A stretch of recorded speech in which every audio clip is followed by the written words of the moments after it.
brother. Can you put two songs? Put one song, Funky Little Beat by Connie. Yeah. And that's it. Just that one song. Okay. We know what size that, because they measure it by size by millimeters. That's a regular one that fits into the I'm neck. taking the actual cables. 3.55. I'm taking the actual cables and go to Guitar Center, the one at Emerville, and be like, yo, we're having these fucking, because we bought the Can you say that board one from more them. time? And I'm not checking into how old is Funky this Little board. Beat by Connie. Is it time to switch it or whatnot? Okay, so we'll have some of this topics you want. Instead of the internet. So yeah, I'll do that after. All right, bro. We do the moment. And this is KEXU 96.1 FM, Pole People's Revolutionary Radio. I'm JV. My co-host Karena Acri Paez. Welcome back to Free Aztlan, Karena. Thank you, Joy. Saludos a toda mi gente en Aztlan. Yes, and we're back again, and we got a good show. We're going to talk, a little bit about bourgeois politics and, U.S. history. Have a immigration update as well for everybody, and it's going to be a good show. Play a little bit of music, and just kind of have a good day, relax, and just conversate about what's going on in the world. So with that said, I want to speak a little bit about the Chicano News Service. And first of all, getting to the situation in Ukraine, we just got reports that Russia has now taken the industrial center of Ukraine, and that is huge. And so, for those who may seem like think, well, what does that have to do? How is that a good thing? The industrial centers. I'd like to use the example of here in the Bay Area. The Bay Area, when it comes to the U.S., the Bay Area is known as it brings in a lot of money for the empire, right? This is where, of course, there's other regions that bring in money as well. The colonizer likes to call this, especially this area, parts of the Bay Area, Silicon Valley, right? The colonizers, they love to relabel stuff. Yeah, in Silicon Valley, the tech industry of the U.S. is centered here. And this generates a lot of money. So it's the equivalent of another country coming and occupying and taking the Bay Area, right? This is where a lot of money is generated. So this is an area that, the U.S. would fight and attempt to protect by all means. So that's kind of how or what, the industrial center of Ukraine, for those who can imagine the Bay Area, the tech industry, Silicon Valley, it's like another country coming in, taking this whole region. And, when we talk about war, we talk about, it doesn't matter where you're at. You could be on the street, you could be in another country, you could be in a concentration camp. When you think about war, you're at war, one group at war with another. Well, if you're a real war theorist, strategist, you're not just going to want to, anybody I see, I want to take them down. That's cool. That's good. But, thinking strategically, you want to hit them where their money's at. You want to hit them financially. You want to hit the people that are bringing in the money for this country, group, or organization. Wipe them out. You want to wipe them out because that's going to hurt them. That's going to hurt them. Hit their money makers. Hit whatever is bringing in revenue for this country, group, or organization. This is what you want to do. And this is what people do, and this is what Russia's doing on a big scale. They're hitting the financial center of the Ukraine in order to financially paralyze the opposition. If they can't generate money, they cannot buy more arms. They cannot, fuel. They cannot make the country continue to function. That's what you want to do. You don't want to just, hey, this person's from the opposite, let's get them. That's, you got to think strategically. You want to hit their financial centers, paralyze them financially, bring them down to their knees where they're going to want to negotiate, where, they're going to suffer, where they cannot buy arms, they cannot, function as they were. So this is what Russia did. Very good move, and again, at Free Aztlan, we do not, we do see Russia as a capitalist country. So we're not, but at the same time, when it comes into the world of contradictions, U.S. imperialism is the principal contradiction, the most important obstacle for all oppressed people. Secondly, there's secondary contradictions. That would be Russia. That would be other capitalist countries. Yes, they're opposition, but they're secondary. They are not the prime obstacle, the prime opposition. They are not. So with that said, because U.S. imperialism is that's the principal contradiction in the world, we do support anti-U.S. imperialist actions, such as what is taking place with Russia in attempting to secure its borders without U.S. interference. And the U.S. has been in Ukraine, right? Mm-hmm. They've been there. What are some of the things that the U.S. would be doing in the Ukraine? Well, they are trying to encroach on Russia, obviously, geographically. And by doing that, they're using NATO to push up against the borders of Russia and violate the Minsk agreements. So U.S. is actually violating, political agreements, accords that were in place 8 years ago. And so this is strategic because the U.S. always encroaches on borders of countries that do not go along with what U.S. empire says. And just for some perspective, because people, I see a lot of people on the left like saying, well, Russia is capitalist, Russia's imperialist too. I kind of would take issue with that last comment. And I would like people to consider the reason why is that if we're going to talk about Russia being imperialist, okay, then they have an economy about the size of Texas. So Western media's attempt to call Russian imperialist, I think, is a bit silly, just based on the economics alone. And also, I think this whole strategic win by Russia kind of just underscores the whole futility of the proxy war that U.S. and NATO is fighting against Russia. The Ukraine can't win, and it just underscores, how this is a boon to weapon sales and the war machine. And let me ask you, Karena, you said the U.S. is encroaching. What would be some reasons why the U.S. would be encroaching on Russia or any country? Why do they encroach? Well, generally be so they can have access to resources that are nearby. Yes. And in this case, it would be Ukraine's resources, right?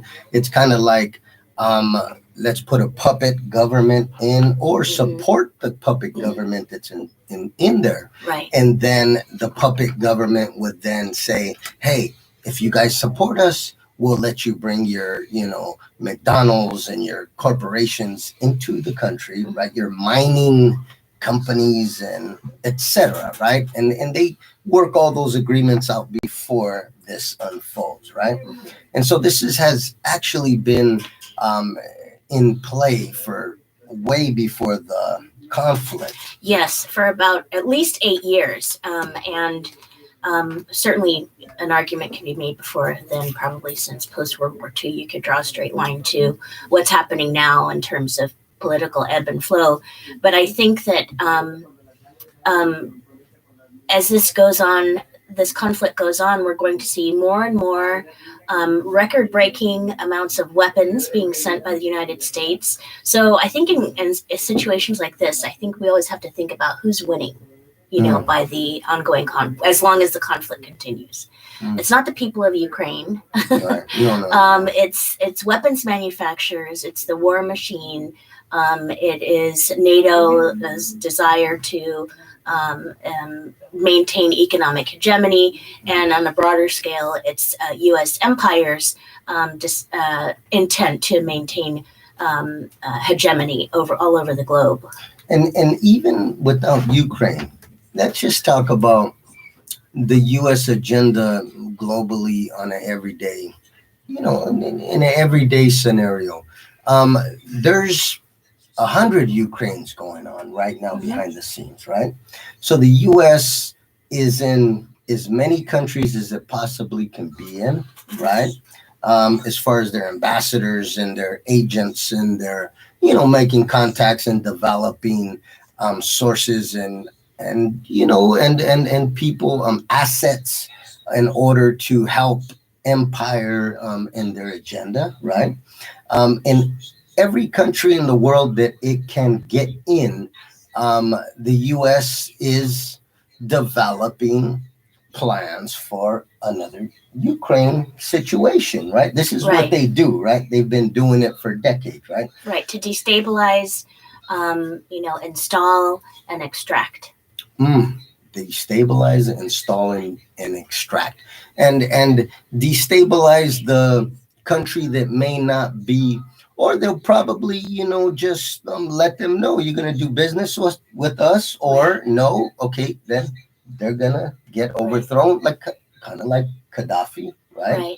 That's what happened to him and many others throughout history. But this is what they do. You don't work with us, okay, take them out and then install somebody who's pro-US, right? And that's in order to, as you said, extract resources, right? And get the U.S. corporations in there, get the U.S., get the allowance of U.S. bases on this country's territory. And this is what they do. And so why do they do that? Let me ask you. Why would they want more resources and U.S. military bases around the world as much as possible? Why do they want that, Garena? Well, to lock in, I think, U.S. empire's hegemony, to have access to anything and remain the number one global threat to peace. And doing that, it intimidates other countries to understand that there will be material consequences if they do not bow to the interests of empire. Basically. They'll get taken out, like Gaddafi. Right, or Saddam. Like what the U.S. has tried to do in most of Latin America. Honduras. Right, Honduras, Guatemala. So they've attempted to do that in Venezuela for many years already. Cuba. Right. Everywhere. And so that's kind of like what's happening in Ukraine. But pulling it back into the United Snakes, we're going to talk a little bit about U.S. history and the bourgeois political system, bourgeois elections. These are elections that have nothing to do with the oppressed nations. And I like to call them, and it's kind of a very blunt way of describing it. I just like calling the bourgeois elections white politics. Right? I mean, that's what it boils down to. Yeah, unveiled. This is white politics, plain and simple. And so it really, bothers me when I see brown and black folks, non-white folks, engaging in white politics. It's terrible to see.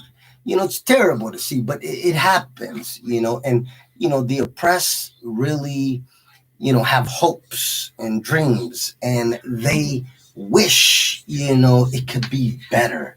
And, the fact that they will utilize the enemy politics in order to make our situation better, it just shows how desperate oppressed nations people are. Mhm. Very sad, and I try not to get upset, because I know that they really think, the Mazza's gonna, pick his boot up off our necks if we ask kindly in their political scheme, and I try not to get upset at our own people or other oppressed nations people because they don't know better. They just don't, And I don't care if they went to school for 10 years studying Mhm. political science. Give a damn. They were indoctrinated. They were brainwashed. They're just better And indoctrinated. absolutely, they were indoctrinated. Perfect way to describe what's happening. And anytime the colonizer indoctrinates the colonized, that's going to be so that the colonized takes up its politics, right? And in this case, what we're talking about is this Republican, Democrat, even any kind of, anybody who's running for, U.S. president and all this, governor and all this kind of stuff. This is bourgeois politics, aka white politics, Right. plain and simple. So it's very sad. I try not to, it's very difficult, but to see people so desperate that they are willing to take up white politics, Right. horrible. But within the fold of white politics, I think at one point, most people, a lot of people were, kind of hoping on a dream, Mhm. wishing on a dream that they work, that they can help relieve the suffering, what have you. But as we seen, like with, how they changed Republican, Democrat, to give Raza an example of, that hits home, we can see the deportations, right? Right. That's a great issue to look at. How recent political history has played out with a critical issue that is so important to Rasa. And I guess what it can do is briefly visit, for example, to illustrate that this is not a question of whether Republicans or Democrats are in office. As what we do here is unveil the political system of the colonizers. And so in doing that, we can discuss something that I refer to generally as the scam at the center of U.S. politics. And in looking at the past 20 years, we can think about it like this. Does this sound familiar to any of you? The year 2000. I know, but we have to vote against Bush. Maybe in the next election we can have real change. 2004. I know, but we have to vote against Bush. Maybe in the next election we can have real change. 2008. I know, but we have to vote against McCain. Maybe in the next election we can have real change. 2012. I know, but we have to vote against Romney. Maybe in the next election we can have real change. 2016. I know, but we have to vote against Trump. Maybe in the next election we can have real change. Wow. And what is the next one going to sound like? I know, but we have to vote against Trump or Rubio or whoever else the is Julian selected. Castro. Julian Castro. Oh, that's Joey's favorite. Oh, And so, yeah. In looking at the issue of, as Joey said, immigration and deportations. Okay, let's look at what the Clinton administration did with respect to immigration. Now, the Clinton administration was chiefly responsible for the militarization of the border. This resulted, and this was making the border militarized, forced our relatives who migrate, and as I mentioned, we've been migrating for thousands of years, right? So it's our inherent right to do so. But this resulted in principally Raza, I'll go ahead and say, but lots of other people who are seeking refuge in the U.S. as a result of U.S. policy, forced to enter desert and extreme environmental regions that are basically death traps for human beings. And so this gave rise, in a material sense, it gave rise to organizations like Border Angels, who will go around and leave, gallons of water, literally, in these areas because people die here. There are thousands of people, at least, who have died due to the militarization of the border that happened under Clinton. Also, I'd like to remind everyone that Clinton's the one who built the first wall.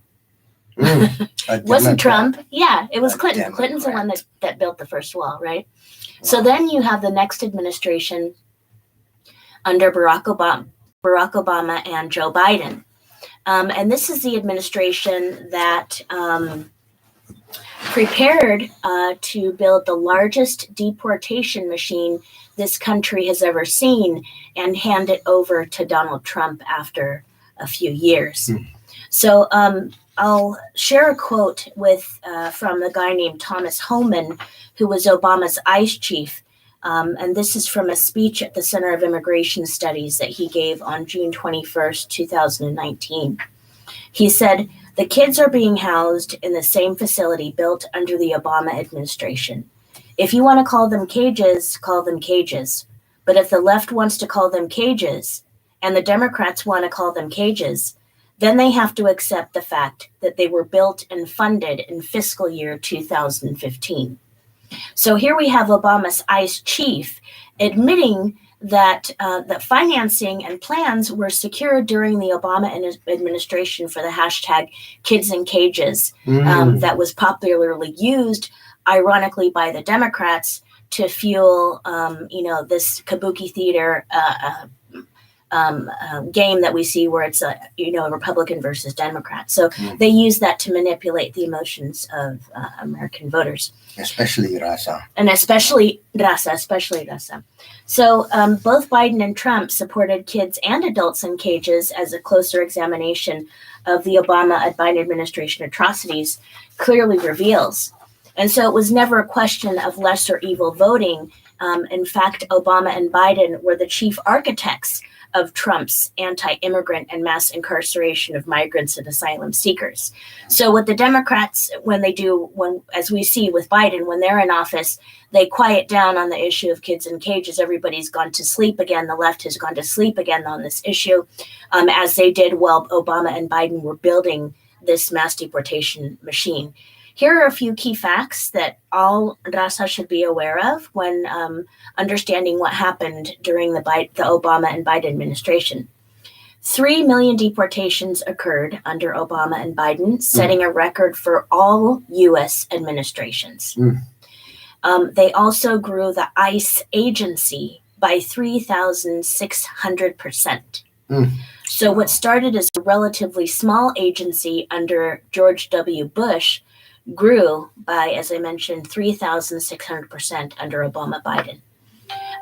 Obama also signed a $1 billion contract with Correction Corporation of America just before he left office, and that was specifically allotted to build for-profit prisons for women and children, asylum seekers. So as a final, kick in the stomach before Obama left, he funded a $1 billion for-profit prison for women and children. Wow. So, but somehow, kids in cages is only popularized during Trump. And so now we can see that what is happening. I'll also mention a few things that people say, because they say, well, it's harm reduction, right? That's one of the things that we always hear when Democrats are, trying to justify voting for, U.S. empire, the more effective imperialists. I'll also mention that just over a month ago, the Biden administration argued in front of the Supreme Court for the indefinite detention of migrants. So, you can draw a straight line between the funding that occurred during Obama, and now this is, there is undeniably a straight line between like funding this and then profiting indefinitely off the lives of the bodies of incarcerated migrants. Obama Biden also did the following. They arrested tens of thousands of undocumented parents whose kids were U.S. citizens, causing them to lose contact with their children. They also disappeared those parents in the immigration enforcement system, where they were impossible to track down before deporting them to countries they hadn't lived in for as long as decades. They also orphaned thousands of kids who were left with no legal guardian when their parents were shunted to another country. And they can't even find some of the kids. No, they can't, and thanks for mentioning that, Joey, because just recently, another update on the uncovering of mass graves at, quote unquote, residential schools, which were actually sexual torture camps for children that were run by the colonial governments in both Canada and the United States. A recent statistic just came out as far as the Canadian mass graves numbers. So in only 19 schools so far, they have found between 10 and 11,000 mass graves. Wow. There are 100 and something more Canadian schools that are left to be examined. Unbelievable. So that is completely divorced from, of course, the U.S. quote unquote count, which is, they are calling them mass graves or actually crime scenes. And just let me just say that data right there should be included in future history books, right? We should know that this occurred due to colonization, because it wouldn't have occurred if we weren't colonized. Right. So it has a direct link to colonization. Right. The people were under the authority, under the command of the colonial, of the state. Right. In many cases, forced at gunpoint to release their children. And their parents kidnapped, murdered, what have you. So that's a direct link to colonization. And, we could almost bet it's never going to be in a sanctioned U.S. history book. However, people that are writing books in the future should include this into their books. The people themselves, not the state, because they're never going to do it. Yeah, so just to continue on with some of the things that Biden and Obama did. As Joey mentioned, this is like, you could type the same thing about the colonization. They do the same they have to figure out how to do ongoing genocide, right? But the end result is the same. Obama Biden also sent the parents of those children to places where there was more than a good chance that they'd be kidnapped, tortured, sexually assaulted, killed, or sometimes all of the above. So, I don't know why people are talking about how only Trump was doing, family separation. All of this sounds like family separation to me. Right.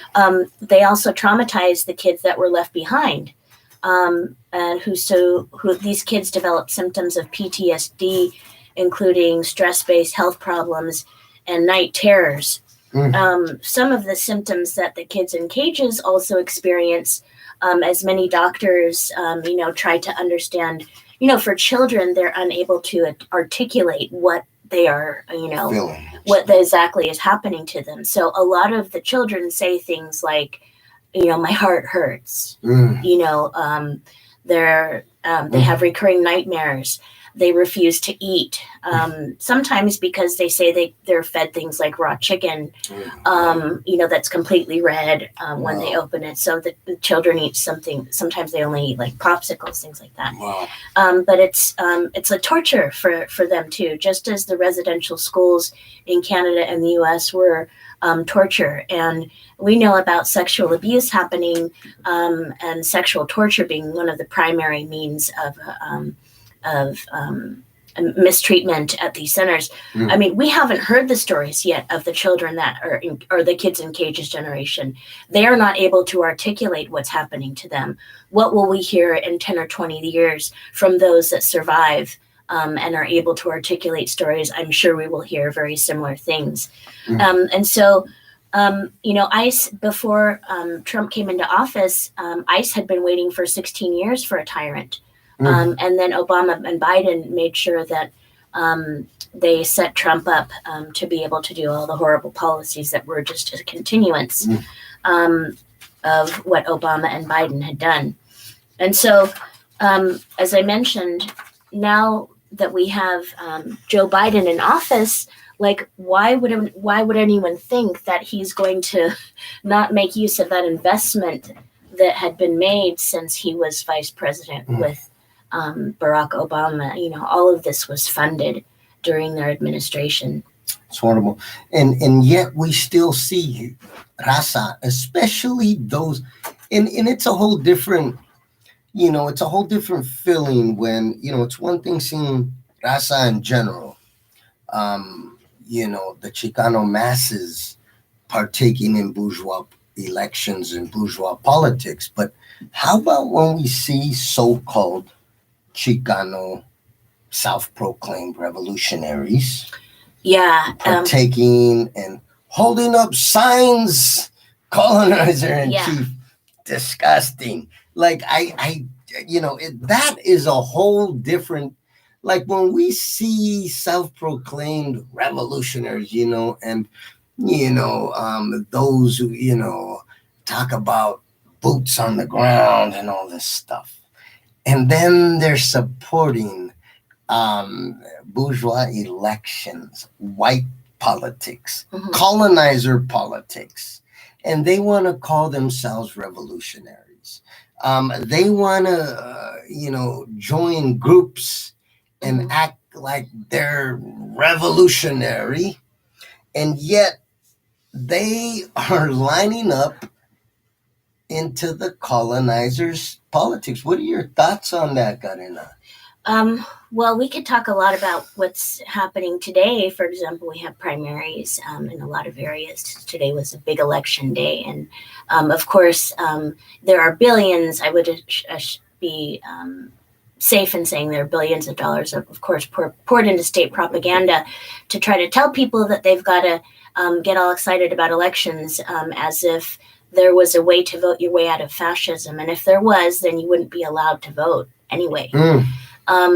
But should we have a song and then come back and talk about this election system? Yeah. So we're gonna play a song right now. This is we're gonna play Funky Little Beat. You remember this song? We're gonna take it back. Me and Karena might start dancing up in here. I don't know. But we're gonna remember, that back in the days, that was a big hit back in the days.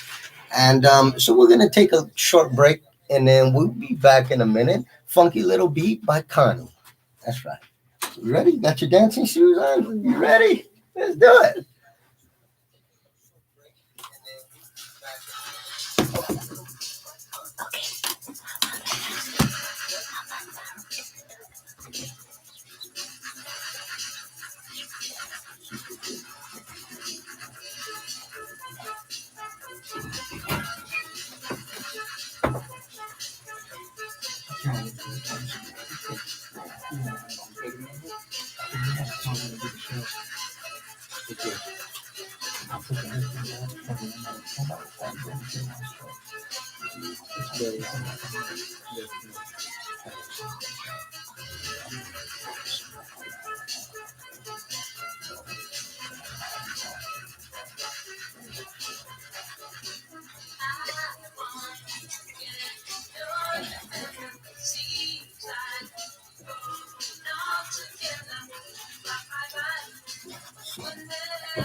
And that was Funky Little Beat by Connie.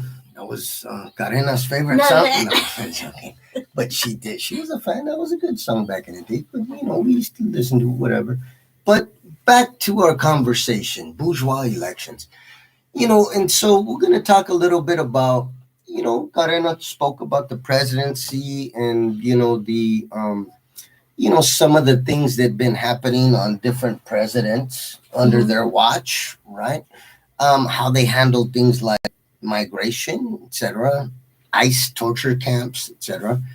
But let's drop down a little bit. Let's talk about things like the governorship, right? right. So, let's think about what the governor, what would, I mean, is a, can you talk about some of the things that the governor's office is responsible for doing? Because that is that's a big issue that we're seeing a lot with a lot of the quote unquote revolutionary groups, as Joey mentioned.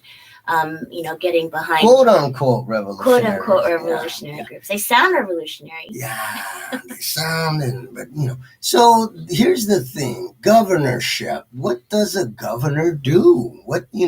Can one be a revolutionary and be governor of a state? Can one be a communist, dare I say, and a governor of a state?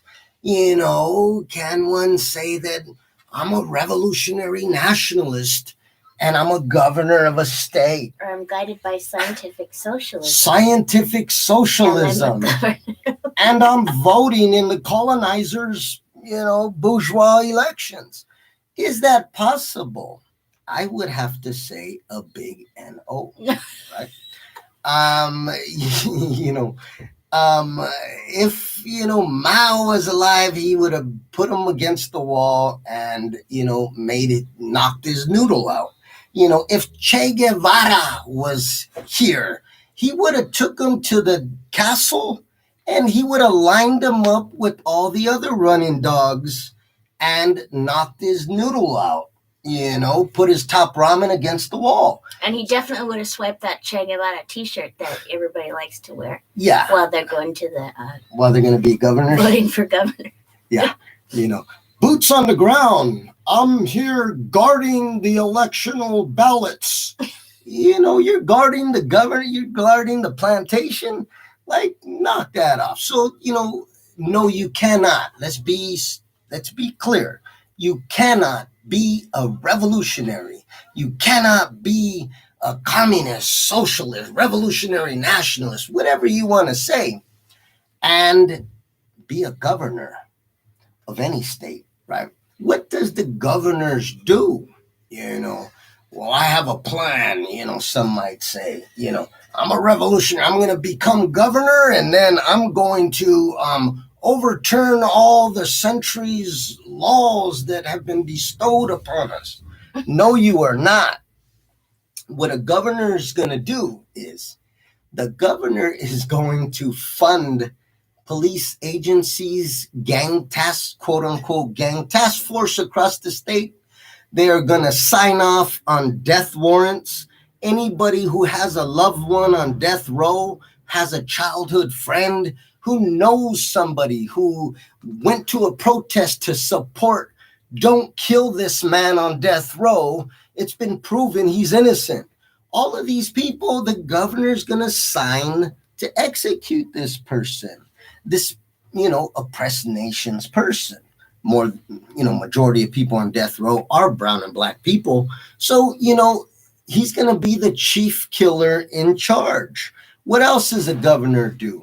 Well, they're going to fund these multi-agency task force that run up and terrorize brown and black communities, kick down doors, dismantle family units, indict brown and black people, youth survival groups and other oppressed people who are organizing under colonization the best way they can, even though it may not be the best way, it's the best way they know. And rather than being on the ground, grassroots, finding ways to reach out, do outreach to these groups, help lift their consciousness, the governor is going to sign off on more pig repression, indict federal indictments, state indictments, gang sweeps, gang task force. This is what the governor does. The governor is an enemy of the people, plain and simple. You know, if there was a civil war tomorrow, let me just say what would occur to any governor. If there's a socialist revolution on these shores tomorrow, there's going to be a roundup. Every governor across these false U.S. border is going to be snatched up, put against the wall. This is what a socialist revolution is going to do. You know, the governor who has blood on his hands, who has signed off on executing dozens of people, signed off on, all of these sweeps and these targeting and repression of brown and black communities. The governors across these false U.S. borders will be rounded up post-Civil War. That's what occurs after a socialist revolution. Do your history. Read history. What happens? What happens when a socialist revolution comes?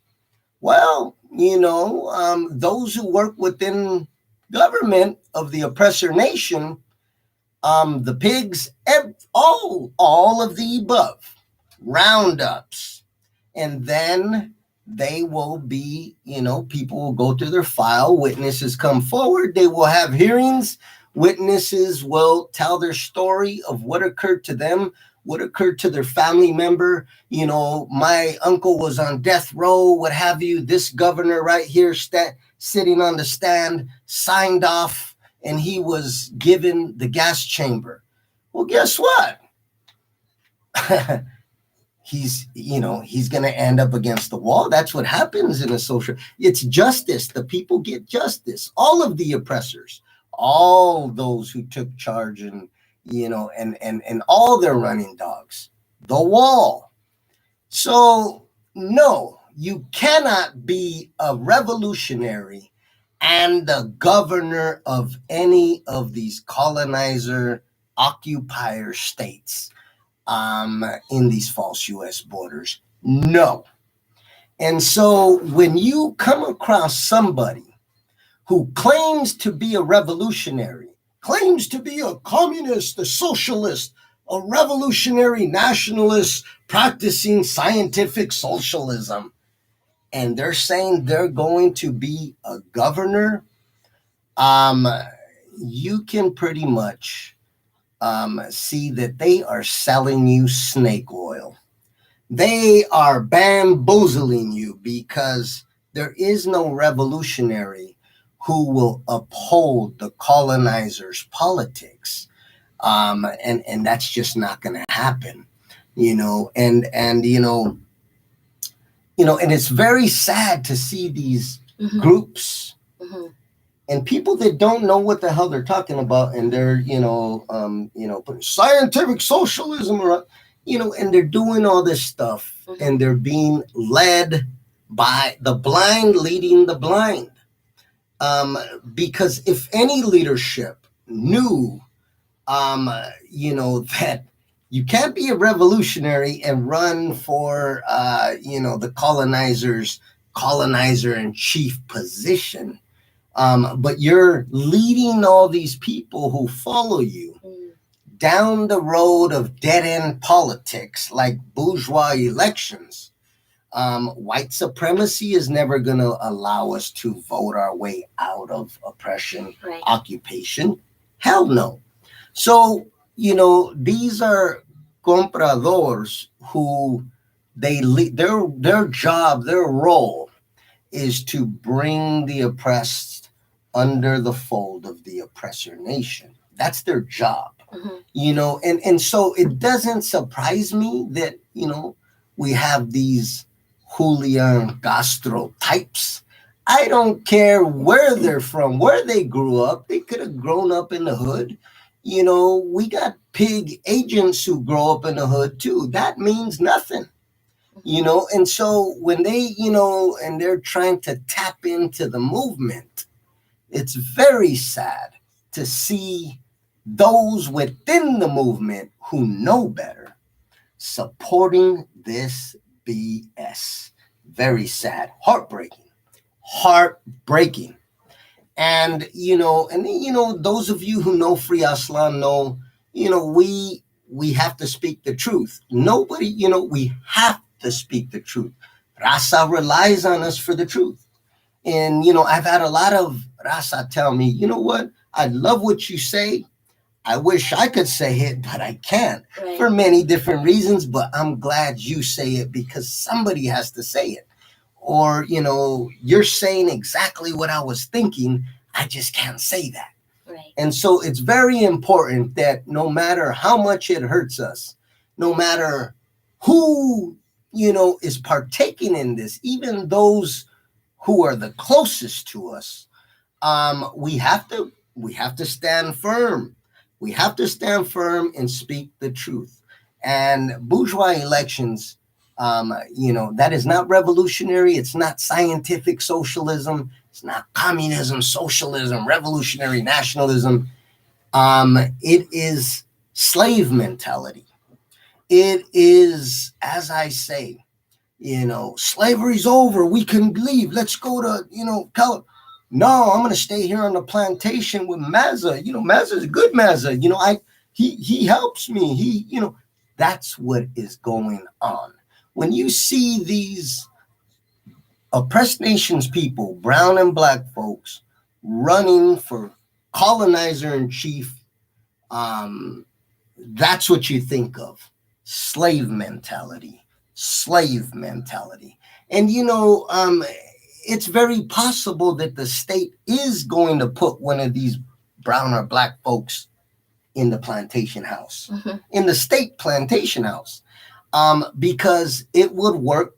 That works. Right? Bringing the oppressed under the fold. What are some of the advantages of the state if they have a brown or black person in office like that as governor? Well, it's a tried and true formula in how to placate the masses, how to make the real left go to sleep, how to get people back to going to brunch instead of organizing, instead of continuing programs of whatever political activity or revolutionary political activity. It's a way to kind of provide a window dressing for empire. And so by having a brown or a black person as the window dressing, and as Joey said, what's going on with this idea that you're going to have a revolution in the governor's office, in the governor's mansion? That's not going to happen. You might as well join the Democrats, because that's what the Democrats do. Absolutely. They try to tell you that in order to bring about a political revolution, you've got to join the Democratic Party, and then somehow the workers are going to take over the boardroom one day in the Democratic Party. They sell you fiction like this. They pour millions of dollars into establishing organizations. After every quote unquote progressive Democrat runs and loses, they establish a new organization that is supposed to be funneling all this progressive energy back into the Democratic Party. With Jesse Jackson, it was Rainbow Push. There was also Howard Dean, and then it was like something. He did the same thing after he lost. It was the Center for American Politics or something like that. Same thing with Bernard Sanders. After he loses, of course, they create an organization called Our Revolution, which insanely argues that a political revolution is on the verge of taking place in the Democratic Party by throwing caricatures out at you like the Neiman Marxist AOC. AOC. Right, the Neiman Marxist. I always use that hashtag. The Neiman Marxist. Yeah, and well, actually, some congratulations are in order for AOC because she's just got engaged. You know that Oh, boyfriend. who did she get engaged to? It's that red. It's a redheaded guy. He looks like Prince and Prince Penelope Pipstocking? What the hell? It's a redheaded Ronald guy. McDonald or what? Redheaded. Is she marrying Ronald McDonald? What's going on? Yeah, it's her. Anyway, congratulations to AOC Oh and my! her redheaded fiance. But Is that what happens when you're woke? You get with redheaded. Oh, Right. okay. Wow. Right. That's what you call. That's what they call woke, right? right. You're woke. And speaking of woke, we can look at the two of the greatest and most successful marketing campaigns the Democratic Party ever engineered, which was Barack Obama and AOC. And the reason they are useful to the Democratic Party as part of this window dressing is because they are able to use other people's pain. And what I mean is the pain of people who may look like them, brown and black people. They are able to use that pain as a shield. And so they use, because you're not allowed to criticize Barack Obama, right? Because he's an African, because he's black. You're not allowed to criticize AOC for two reasons, because she's brown and because she's a woman. Same thing, you're not allowed to criticize Hillary Clinton because she's a woman. So if you criticize Hillary Clinton, you're a woman hater, even though she engineered the execution of Berta Cáceres in Honduras, indigenous and who was activist. Berta? So Berta Cáceres was murdered under the watch of Barack Obama at the design of Secretary of State Hillary Clinton. Berta Cáceres was an indigenous environmental activist who was doing lots of critical work against dams in her native Honduras, a precursor to the Water is Life movement, right? And Berta Cáceres actually pointed out if she were to end up assassinated one day, she singled out Hillary Clinton as the person who would be responsible for her death if she was ever murdered. And that's exactly what happened.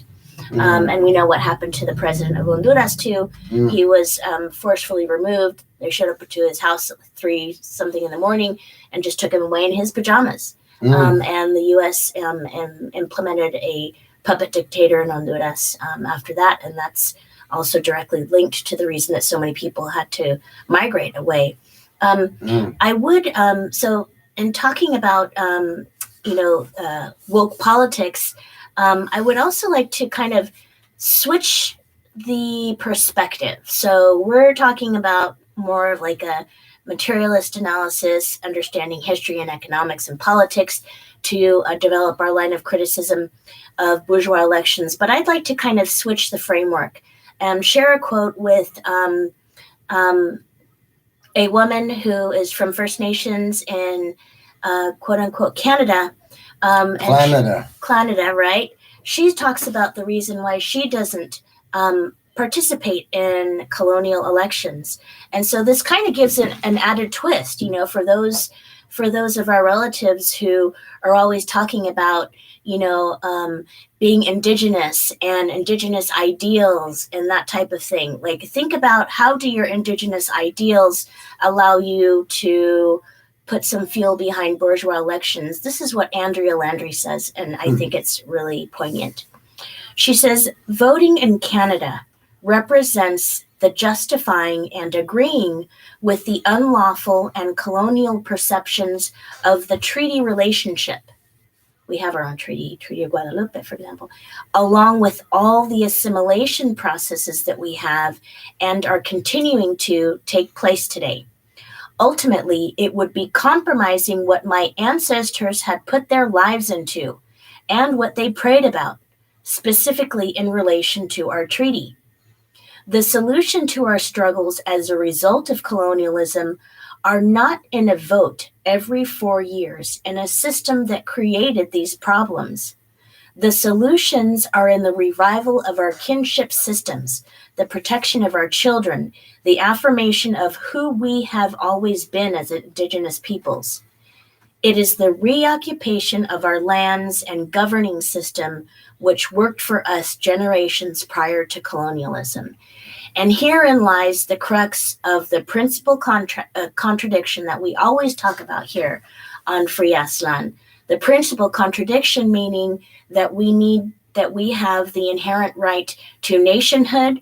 We recognize ourselves as a nation. We have the need to reclaim our land and establish our own governing systems. That is the principal contradiction, the presence of the occupier. It is not who's currently sitting in the governor's mansion in Sacramento. Yeah, and I just, and make it, even and that was beautifully well said, Karen, Thank as you. always. Absolutely. And as Karen said, we want our own governorship. We want our own government, Chicano, Chicano military. We want to control the Chicano economy. We want to control Chicano land. And this is what the Chicano movement is about. It's not about getting all the Chicano organizations to vote for this Chicano to be a governor, a president of these false U.S. borders. That's not what the Chicano movement is about. That's called brown capitalism. We're not for brown capitalism. We're not cultural nationalists. We're revolutionary nationalists. We fight for a socialist Aztlan. We don't fight for a capitalist Aztlan who wants to, a Chicano governor and a Chicano president. That's brown capitalism. We ain't with that. That's counter-revolutionary. It goes against the movement. And so people in these groups and organizations, and let me catch one of these organizations officially endorsing one of these Chicano Uncle Toms, and I will blast them for the rest of the year on Free Aztlan. Let me catch one of you Chicano organizations doing that.